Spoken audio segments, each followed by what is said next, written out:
ফসলের উপর যাকাত কত শতাংশ? 10 অথবা 5। আপনি যদি নিজে করেন, বৃষ্টির পানিতে করেন, তাহলে 10%, নিজে সেচ দিলে 5%। আচ্ছা, কারণ বাংলাদেশে মোট কি পরিমাণ ফসল উৎপন্ন হয় জানেন আপনারা? বাংলাদেশে শুধুমাত্র চাল, গম ও ভুট্টা 467 লক্ষ মেট্রিক টন উৎপন্ন হয়। এর মধ্যে অর্ধেক সম্পত্তি যদি আমি ধরি যাকাতযোগ্য, তার 5% হয় 11.7 লক্ষ টন, শুধু চাল, গম আর ভুট্টা। এদের কি যাকাতে চলে যাবে? এখন আপনি সারা সপ্তাহে কয় কেজি চাল খান? 2 কেজি। আচ্ছা, ধরলাম 2 কেজি, তাহলে এক বছরে আপনার চাল লাগে প্রায় 100 কেজি। তাহলে 1 টন চাল লাগে কত? 10 জন ব্যক্তির।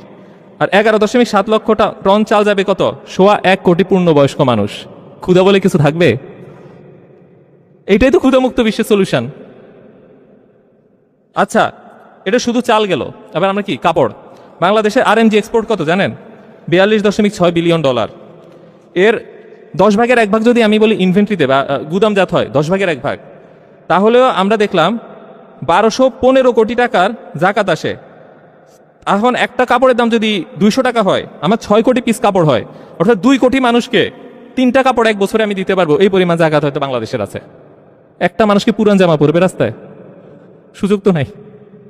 প্রতি বছর 3টা জামা চলে আসছে। 2 কোটি মানুষের লাগবেও না, তার চেয়ে বেশি মানুষ নিজে কাপড় আরো কিনতে পারবে, তাই না? এবং একইভাবে চিন্তা করেন বাংলাদেশের ব্যাংকগুলোতে কত টাকা আছে। শুধুমাত্র ইসলামী ব্যাংকে ডিপোজিট হচ্ছে 1 লক্ষ কোটি টাকা। এখন ওইটা 40 ভাগের 1 ভাগ যদি আমি জাকাত দেই, আর বাংলাদেশে কতগুলো স্বর্ণ গয়না আছে তার 40 ভাগের 1 ভাগ যদি জাকাত দেই, এটাই তো দারিদ্র্যমুক্ত বিশ্ব। ক্ষুধামুক্ত বিশ্ব পেলাম, দারিদ্র্যমুক্ত বিশ্ব পেলাম। কিসের মধ্যে দিয়ে? তাহলে ইসলাম আমাদের কি দিল?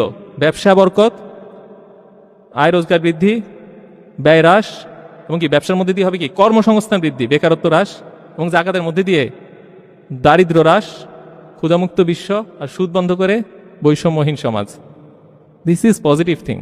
এটাই ইসলাম। ইসলামের দাওয়াত এইভাবে আসবে। আজকে আমরা ইউরোপ আমেরিকায় সাগর পথে পাড়ি দেই কেন? কারণ ওখানে দারিদ্র কম, ওখানে ক্ষুধা কম, ওখানে ভাত কাপড়ে নিশ্চয়তা আছে। সেজন্য আমরা ইসলামে থাকতে চাই না তো, আমাদের তো ওইটাই স্বপ্ন। আপনি এটা করেন, উল্টাই দেন, ওদের স্বপ্ন হয়ে যাবে এইটা। কারণ ওরা যা পারেন আমরা তাই পারছি। এই জিনিসটা নিয়ে আমরা আলোচনা করতে চাই মসজিদে, আলোচনা সবাই, এবং দেখবেন এইটার মধ্যেই ইনশাল্লাহ ইসলামের একটা সুন্দর দাওয়াত মানুষের কাছে পৌঁছে যাবে।